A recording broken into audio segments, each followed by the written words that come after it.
세계 금융시장은 때때로 단 한 문장의 법안 문구로도 크게 흔들린다.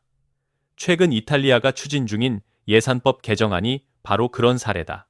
개정안의 핵심은 이탈리아 중앙은행이 보유한 금에 대해 그 소유권은 중앙은행이 아니라 이탈리아 국민에게 있다는 문구를 명시하는 것이다. 이 한 줄의 문장은 즉각 유럽 금융권 전체를 긴장 상태로 몰아넣었다.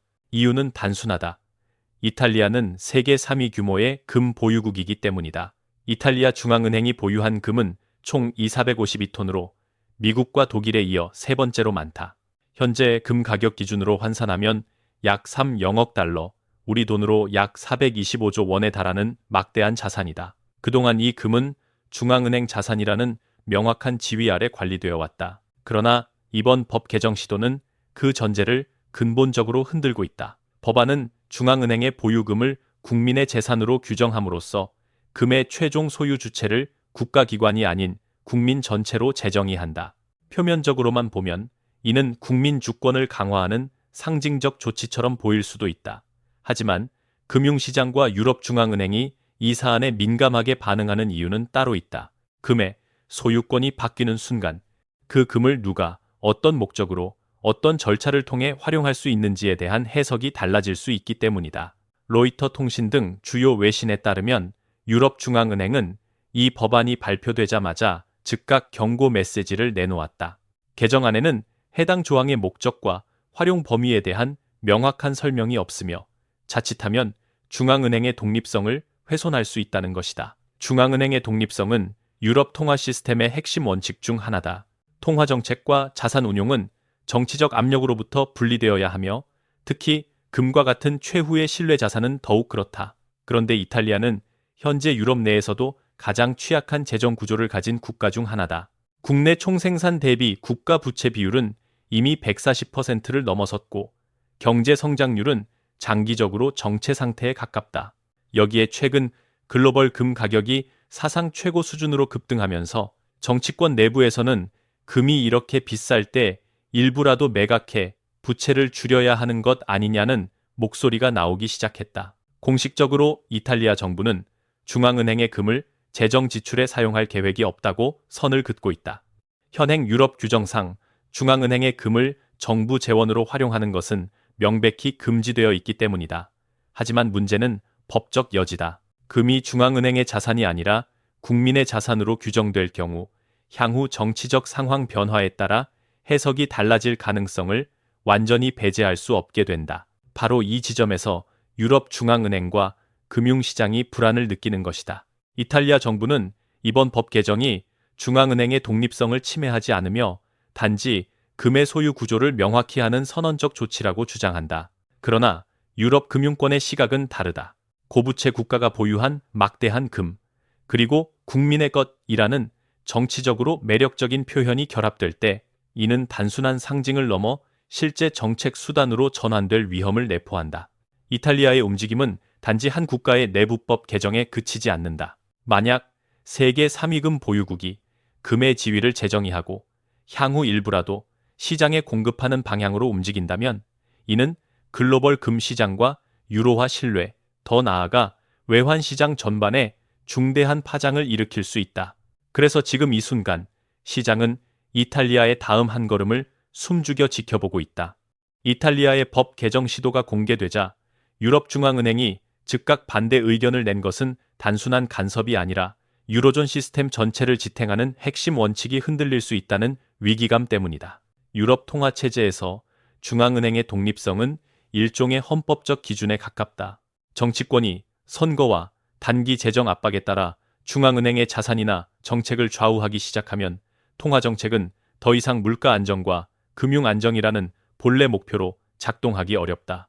특히 금은 중앙은행 자산 중에서도 최후의 신뢰로 인식되는 상징적이고 전략적인 자산이다. 외환 보유액이 시장 금리와 환율 변동에 따라 평가 손익이 출렁일 수 있는 반면 금은 위기 국면에서 국가의 신용을 떠받치는 마지막 담보처럼 취급된다. 이런 금의 법적 지위가 중앙은행 소유에서 국민 소유로 바뀌는 순간 자산의 관리 권한과 의사결정 구조에 대한 해석이 달라질 수 있다. 유럽중앙은행이 문제 삼은 지점도 바로 그 해석의 여지다. 외신 보도에 따르면 22는 개정안의 목적과 조항 취지를 명확히 설명하는 문구가 부족하며 결과적으로 중앙은행의 자율성과 자산관리 권한이 훼손될 가능성이 있다고 경고했다. 여기서 핵심은 지금 당장 금을 팔겠다는 선언이 있느냐 없느냐가 아니다.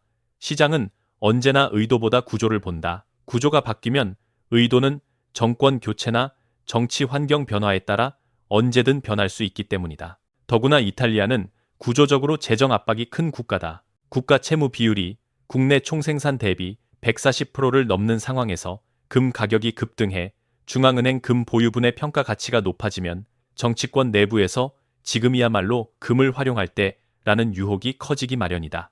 실제로 일부 여당 의원들 사이에서 금을 매각해 부채를 줄이자는 주장이 힘을 얻었다는 언급도 나온다.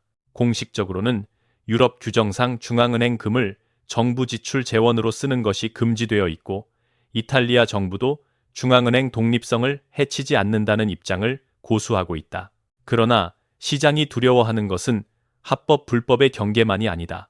법 문구가 바뀌면 향후 정책 설계 방식이 우회적으로 달라질 수 있다.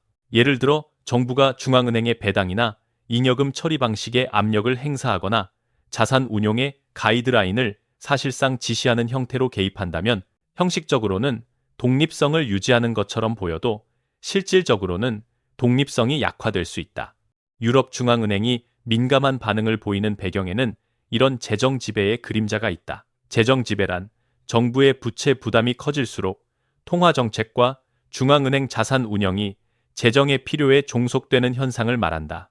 인플레이션이 높아 금리를 올려야 할 때도 정부의 이자 부담을 이유로 통화 정책이 왜곡될 수 있고 자산 측면에서는 중앙은행이 보유한 가치 있는 자산을 정부가 손대려는 유인이 커진다. 이탈리아 같은 고부채 국가에서 금 보유는 단순한 자산이 아니라 정치적으로도 매력적인 카드가 된다. 금은 국민의 것이라는 프레임은 대중에게 직관적으로 호소력이 강하다. 재정 긴축으로 복지나 공공 서비스가 압박받는 국면에서 국민의 자산을 국민을 위해 쓰자는 메시지는 지지층 결집에 유리할 수 있다. 하지만 바로 그 정치적 호소력이 금융시장에선 위험 신호로 읽힌다. 왜냐하면 시장은 그 표현이 중앙은행 자산의 소유권 논쟁을 넘어 장차 사용권 논쟁으로 번질 가능성을 경계하기 때문이다. 이런 긴장감은 결국 이탈리아 국채 시장으로 전이될 수 있다. 투자자들이 중앙은행 독립성이 흔들릴 수 있다거나 유럽과의 정책 충돌이 커질 수 있다고 판단하면 이탈리아 국채의 위험 프리미엄이 높아지고 금리가 상승할 가능성이 생긴다. 그렇게 되면 정부의 이자 비용이 늘고 재정 부담이 더 커지며 다시 금 활용 유혹이 강해지는 악순환이 발생할 수 있다. 즉, 금을 둘러싼 법 개정 논쟁은 단순히 금 시장만의 문제가 아니라 유로존의 제도적 신뢰와 이탈리아의 재정 지속 가능성, 그리고 투자자 심리를 동시에 시험하는 사건이 된다. 그래서 22는 이번 사안을 넘어서는 안 되는 빨간 선으로 보고 있다. 이탈리아가 정말로 금을 팔지 않더라도 중앙은행 금의 법적 지위를 흔드는 것만으로도 시장은 위험을 가격에 반영한다. 결국 핵심은 이탈리아가 어떤 문구를 넣느냐가 아니라 그 문구가 유로존의 원칙과 충돌하지 않는 방식으로 설계될 수 있느냐, 그리고 향후 어떤 정치적 시나리오에서도 중앙은행의 자산이 재정수단으로 오해되거나 동원되지 않도록 명확히 차단할 수 있느냐에 달려있다. 이탈리아의 법 개정 논쟁이 시장에 던진 진짜 질문은 단순하다. 정말로 금을 팔 수 있느냐가 아니라 팔 수 있다는 상상 자체가 시장 가격에 어떤 위험 프리미엄을 붙이느냐다. 금융시장은 현실보다 기대와 확률을 먼저 거래한다. 따라서 이탈리아가 금 매각을 실행하지 않더라도 중앙은행 금의 법적 지위를 흔드는 순간부터 금 시장, 유로화, 국채 시장은 모두 새로운 변수에 맞춰 재평가에 들어갈 수밖에 없다. 먼저 금값부터 보자. 일반적으로 중앙은행이 대규모 금을 시장에 내다 팔면 공급 증가로 단기 가격 압박이 생긴다. 하지만 금 시장은 단순한 수급만으로 움직이지 않는다. 왜 팔았는가? 라는 서사가 가격을 좌우한다. 세계 3위 보유국이 재정 압박과 정치 논쟁 속에서 금을 현금화한다면 시장은 이를 위기 대응 신호로 해석할 수 있다. 그러면 단기적으로는 매각 물량이 부담이 되더라도 중기적으로는 오히려 안전자산 수요가 커져 금값이 반등하는 역설도 가능하다.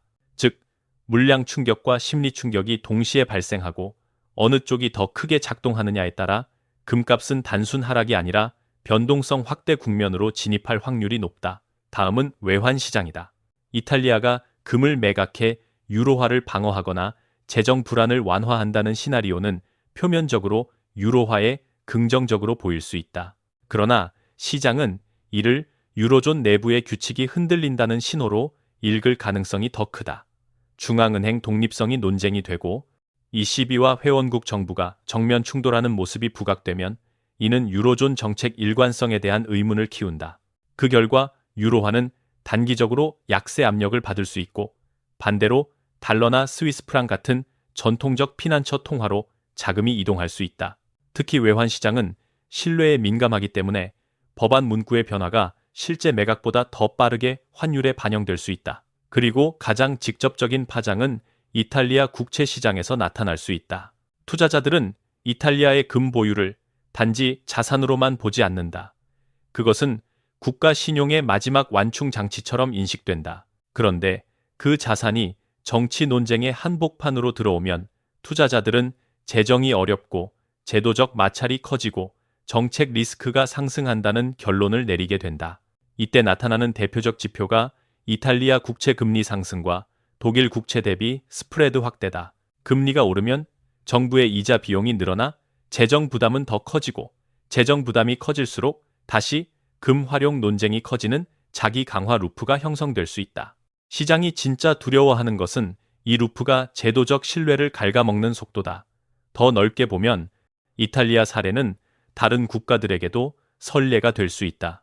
유로존 내에서 고부채 국가가 중앙은행 금의 소유권을 국민에게 귀속시키는 방식으로 법적 틀을 바꾼다면 비슷한 압박을 받는 국가들도 유사한 시도를 할 유인이 생긴다.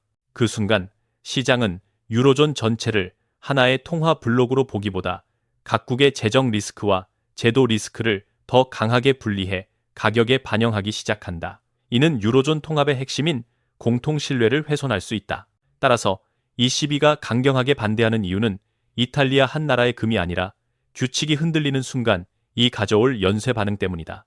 물론 현실적인 제약도 존재한다. 유럽 규정상 중앙은행 금을 정부 지출에 쓰는 것은 금지되어 있고 중앙은행의 자산 운용은 엄격한 제도적 틀 안에 있다. 이탈리아가 실제로 금을 팔려면 단순히 법 문구를 바꾸는 것만으로는 부족하며 ECB 및 유럽 제도와의 충돌을 감수해야 한다. 그래서 시장의 기본 시나리오는 즉각 매각이 아니라 정치적 압박과 제도적 마찰의 장기화가 될 가능성이 높다. 하지만 장기화 자체가 곧 리스크다. 불확실성이 오래 지속되면 그 기간 동안 금값과 환율, 국채 금리는 단기 재료에 민감하게 흔들리고 투자자들은 안전자산과 현금 비중을 늘리는 방향으로 움직인다.